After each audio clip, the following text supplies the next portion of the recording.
I love the simplicity of building a fire from a pile of wood. All it takes is pure instinct. The same way I'll cook dinner tonight. Let me share a secret recipe. This will set you free. Discover an ingredient that fires your imagination. Let your instincts speak.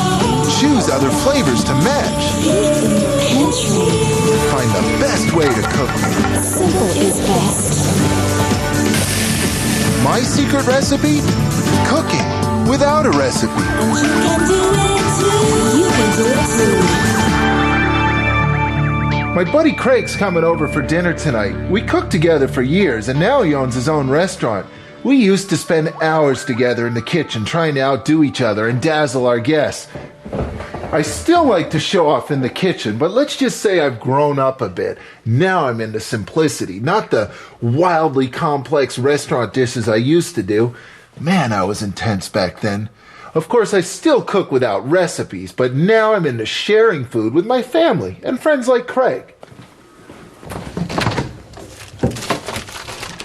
I took the time to get a wood fire going today because I've got a beautiful leg of lamb to cook tonight. Just look at that baby.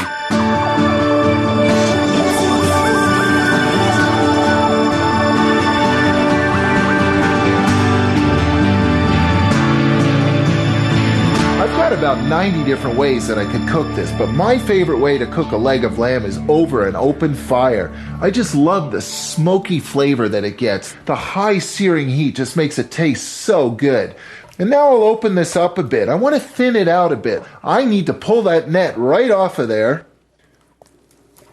and get this ready to go on the grill. And here's how I'll do that. It's really quite simple. It already has a hole right through the center of it. See that? That's where the leg bone used to be. So I simply pop my knife right in there and then just cut it loose. Look at that. Open it up.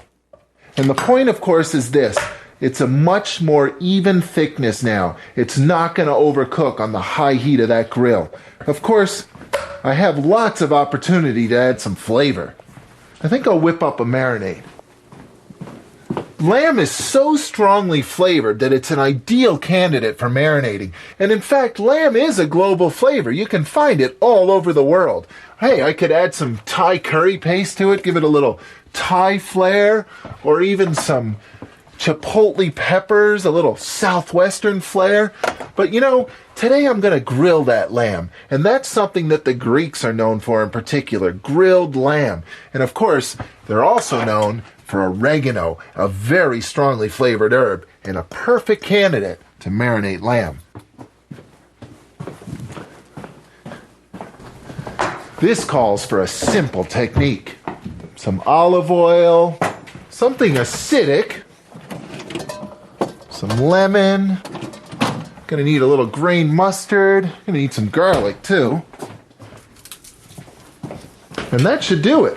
Now these are simple ingredients, but there's a method to the madness. The olive oil is going to be the body of the marinade. It's going to help carry all the flavors. The lemons are the acid. They're going to help tenderize the lamb because I'm marinating the lamb for two basic reasons. One, to add lots of flavor, but two, because lamb tends to be a little bit tough. So by adding a slightly acidic ingredient like lemons, that'll help tenderize it. That should do it. 2 lemons. Now, some garlic. There's something decadent about adding an entire head of garlic to a marinade. Okay, a little bit of mustard. And last but not least, the oregano. And lots of it. This is not a time to be shy about flavor. Give her.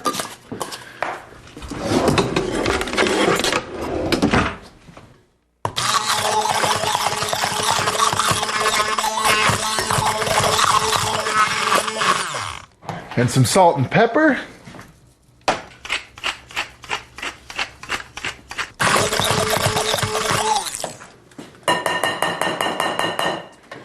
Only thing missing in there is some lamb. Now I could fire this lamb right away, but the marinade needs a chance to do its job. Give it some time. Half an hour or so, the lemon juice will start to tenderize the meat, the flavors will kick in large. That's plenty of time to get a sandwich made.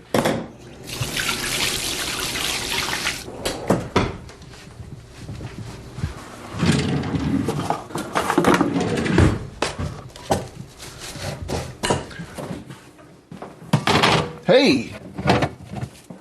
Time and leftovers are on my side. This calls for my favorite sandwich, a BLT. A perfect snack.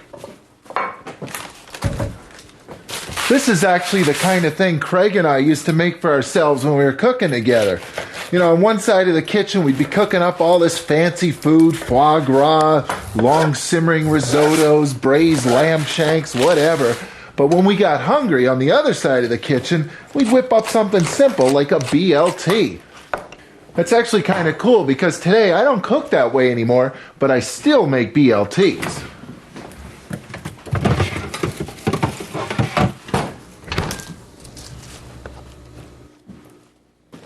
Now we're talking.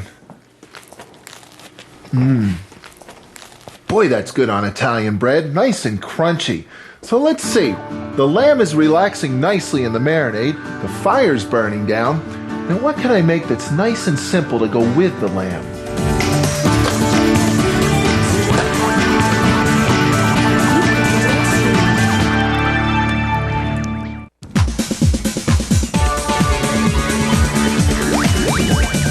My buddy Craig's coming over for dinner tonight. He's a chef, so I'm cooking up a storm. But unlike the old days when we used to cook together, tonight I'm keeping it simple.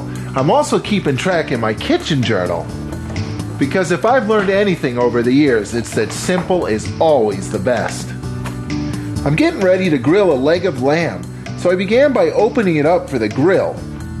Then I marinated it with olive oil, lemon juice, garlic, green mustard, and oregano. And now I'm going to whip up something to go with it. Something simple, a condiment. And I'm going to use sun-dried tomatoes. Let's see. Some black olives, capers, anchovies, some lemon, and a little garlic. I'm going to puree all these ingredients into a nice smooth paste, a tapenade of sorts. Tapenade is basically a paste built around black olives. It's commonly found in those parts of the world where olives grow. Some beautiful dry tomatoes, and now some black olives. When I'm cooking without a recipe, I don't get all hung up on the amounts, how much of something I put into the preparation. For instance, now, I'm just putting in roughly equal amounts of the black olives and the dried tomatoes. I can see that they're pretty much equal, and that's what matters. And now some of these anchovies. Now, I really like the flavor of anchovies, but if you don't like them, don't add them. Leave them out. They're purely optional. The lemon flavors will really brighten up the richness of the black olives and the dried tomatoes.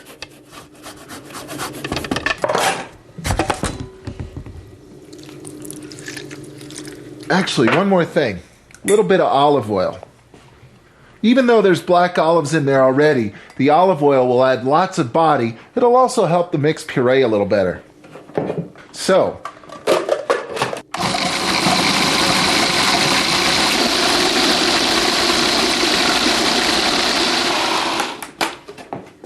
look at that color. Beautiful.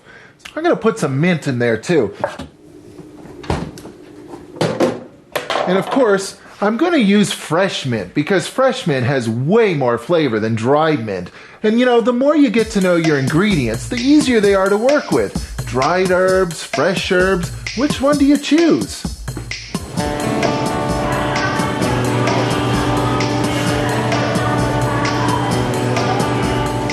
When I was a kid, I loved playing around with my mom's herb collection. I tried them all out. Tarragon pancakes, anyone? One of the first breakthroughs I had as a young chef was the realization that there's a fresh version of all those dried herbs that grows in the ground. See? Roots. Well, that opened up a whole new world of flavors, aromas, textures, Mother Nature's best, and I naturally assume that fresh beats dried every time. Au contraire, most times. There's actually one herb that tastes better dried than fresh: oregano. When this is dried, its flavor intensifies and strengthens. I also use dried thyme because, let's face it, it's a lot easier to sprinkle it out of this package than to pick all those little tiny leaves off the plant. There's a few other dried herbs that have some flavor. Rosemary, tarragon, not bad, but most dried herbs are like taking a $5 bill, grinding it up into powder, and sprinkling it on the food. They kind of taste like sawdust. I've come to realize that the vast majority of herbs taste best fresh, especially mint. There's just no other way to maximize its cool flavor.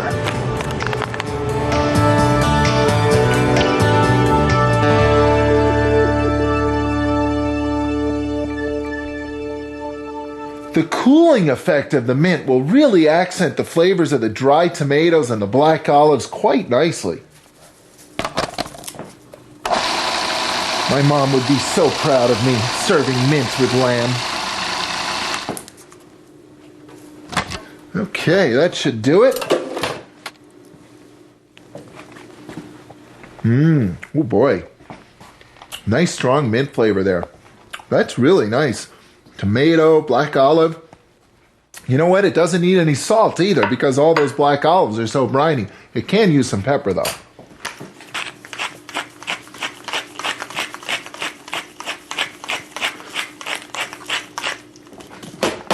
And now's a good time to add the capers too. I'll just process this briefly for just a second or two, just long enough to stir the black pepper and the capers in. And that way, I'll keep the nice perfect form of those capers.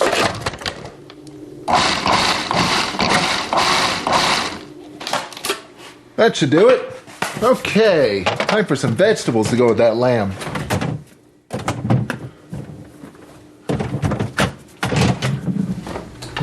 Got some classic Mediterranean vegetables standing by, some zucchini and eggplant, some red pepper. I'm just going to dice these up into some great big chunks and roast them off. I may even turn them into a salad. And of course, something to toss them in.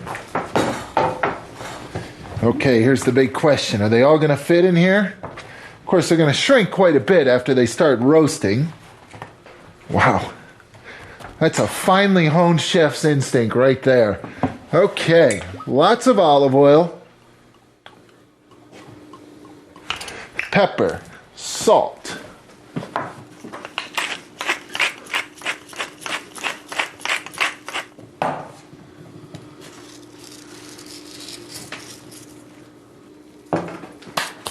think I'll put some rosemary in there too. Yeah, another herb that tastes great when it's fresh. And now here comes the interesting part. Tossing all of this without losing it all over the counter. There's really only one tool that'll do that job, and that's your hands.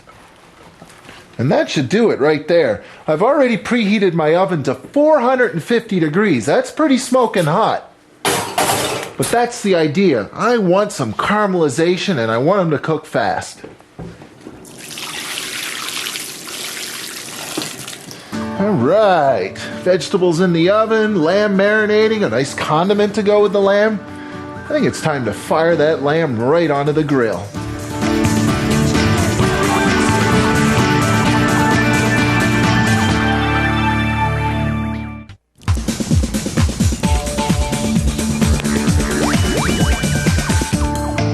One of my best friends is coming to dinner tonight. Craig's a chef too. In fact, we used to cook together, so I'm having some fun with the flavors tonight.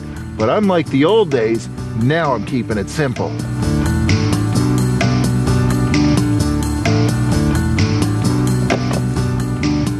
You know, I can't think of very many places I'd rather be than sitting in front of an open fire cooking food.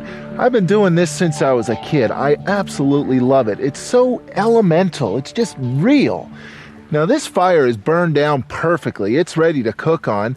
I started with a nice big pile of hardwood, of course. No softwood. You can't cook over softwood. The smoke it gives off is way too resinous. The food ends up tasting like turpentine, really. And now that I've got this beautiful bed of coals, it's time to fire the lamb. The lamb's been marinating for well over an hour. Plenty of time to suck up all those beautiful flavors in the marinade. The oregano, the garlic. This is going to taste good. That's what I'm looking for, a little sizzle. That tells me my grill is nice and hot. There we go. Now, one of the key ingredients when you're cooking over an open fire is quite simply patience.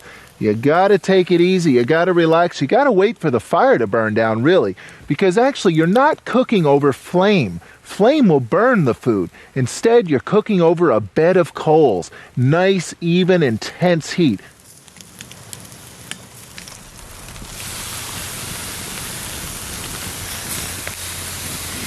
Now here's something else that's going to taste great on that grill.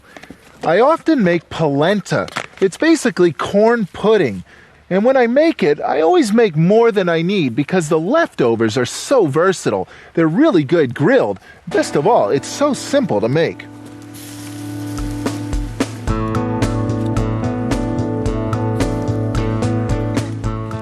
Bring 4 cups of chicken broth to a simmer.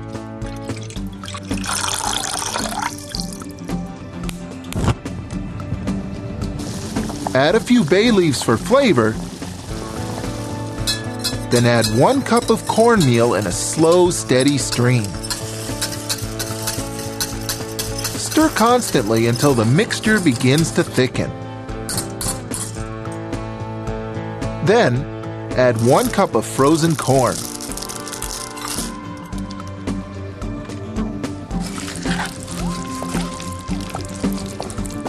Pour into a loaf pan and bake at 350 degrees for 30 minutes.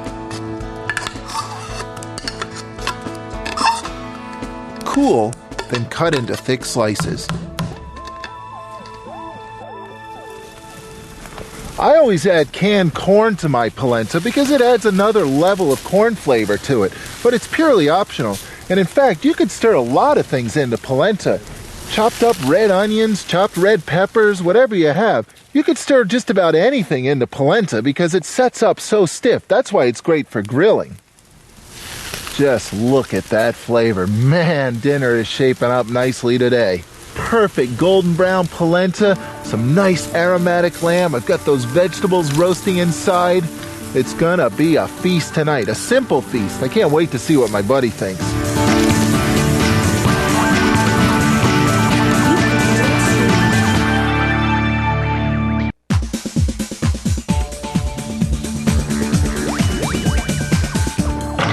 I really enjoyed cooking outside today. That fire was so much fun. The polenta, just look at it. Look at all that beautiful golden flavor. Not bad for a simple corn pudding. And the lamb. Now, the roast vegetables turned out really nicely too. They've actually cooled off, so I'm going to turn these into a quick salad. They'd be great just like that, but I want to do a little bit extra here. Dump those in. I've got some feta cheese here that I'm just going to crumble in. Feta, of course, is brined. It's soaked in salt water, so it has this beautiful, nice, rich flavor to it. It'll stand up well to the flavor of these roast vegetables. And some lemon juice. This is going to taste so good. Okay, roast vegetable salad. And now for the main event, the lamb. Still a little bit warm. It's relaxed quite nicely. Let's see how I did on the doneness. Looking good. Look at that. Lots of color in there. And all the juice is right where it belongs, in the meat.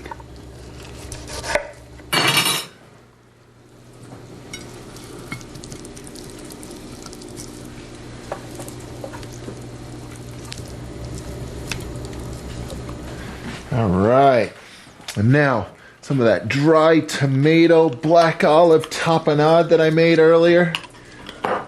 How's that for a platter full of simplicity? Here's my favorite part.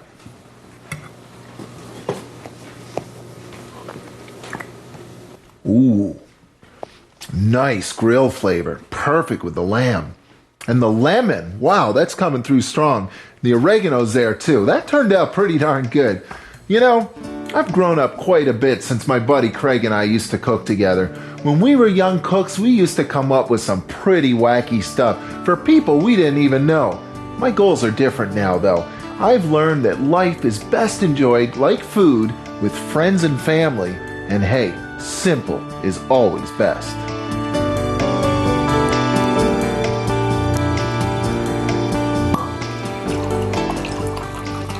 Welcome back, Craig. Thanks for having me. This is great. And I actually built a fire, grilled this. Well, it smells incredible. This is a dry tomato, black olive, caper tapenade. Now remember the old days? This plate would be standing about 12 inches high right now. Yeah, what would we do without our little metal collars that we used for everything from mashed potatoes to polenta to... Yeah. Well, this is great. I can't wait to see what you did for dessert. Oh man, I forgot to make dessert. I had to let the pastry chef go when Gabe was born. Well, this is an excellent reason to come over to Prince Edward Island. How about a toast? Here's to friends and family in our journey from complexity to simplicity. Here, here. Cheers. Thanks for having me.